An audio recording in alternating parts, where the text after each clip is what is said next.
During the last 200 years, economic growth has been surprisingly stable.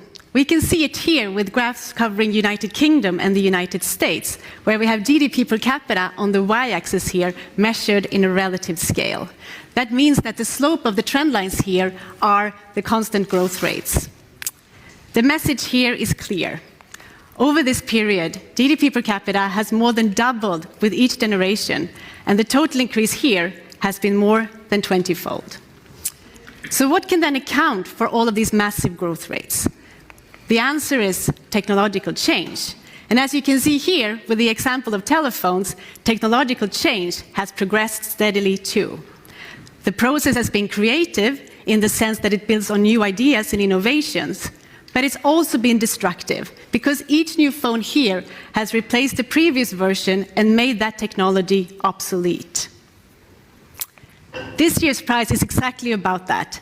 It's about explaining innovation-driven, sustained economic growth. In particular, how did such growth become sustained in the first place?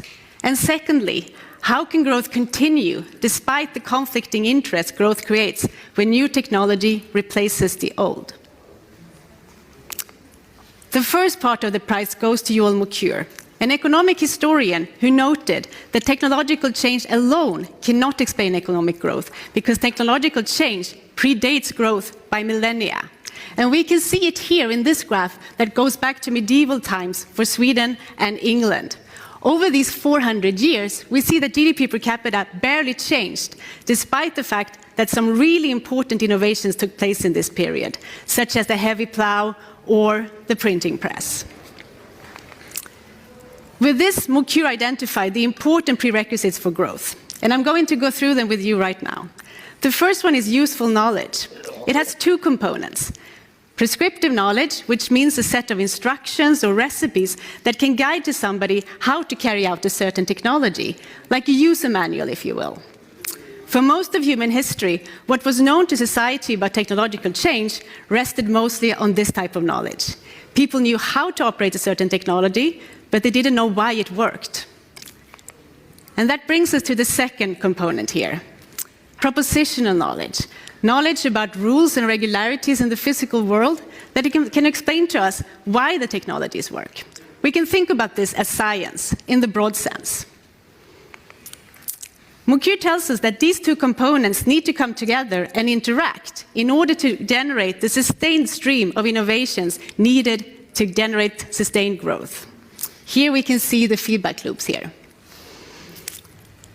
But even the best ideas would still be left on the drawing table if it wasn't for the skilled mechanics and engineers that could take the drawings from the drawing tables, scale up the models, and put science into economic use.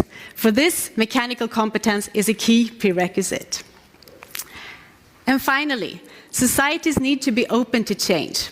Mokyr exemplifies with several instances during history where groups, fearing to lose out from technological change, tried to block it. The most famous example here is probably the Luddite movement, where skilled textile workers were destroying machinery to protest technological change. But if society has arenas where groups can meet and negotiate their claims and come up with mutually beneficial compromises, change is rather embraced. All these factors came together for the first time with the Enlightenment that paved the way for sustained growth, first in Britain and then moving on to other countries. And that brings us to the second part of the prize. Philippe Aghion and Peter Howitt created a mathematical model of growth where creative destruction features as a core element. This model became a paradigm shift in how we think about economic growth, and from it we can derive the average growth rate as a result of a multitude of decisions made by individuals facing conflicting interests.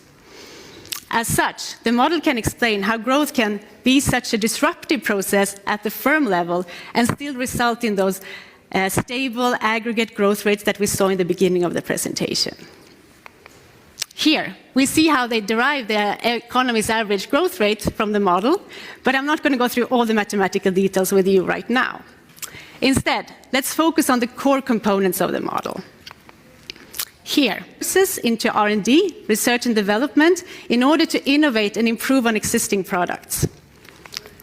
If they are successful, they can become market leaders and earn a profit. But it also means that they outcompete another actor in the business, and that person has to leave the business. This is called the business stealing effect in their model, but it's of course not stealing in any formal sense of the word. With this, the model identifies two forces that pull in opposite directions with respect to policy. On the one hand, policy should support the innovation process, these guys climbing up here, because they can build on each other's ideas, and ideas have a value to society. But at the same time, policy must also consider the business stealing effect, especially in the cases where the technology delivered to the market only means an incremental improvement. Because the model takes the entire economy into account, it can also speak directly to policy, such as, for example, how to set R&D subsidies in practice. With extension, the model also can talk about things like how to optimize safety nets for those workers that have seen their jobs lost due to creative destruction. These are, of course, all pressing policy questions in today's world, and they have long-term consequences. So, to sum up, during the last 200 years, the world has seen more economic growth than ever before in human history. This growth has increased our living standards in so many different ways.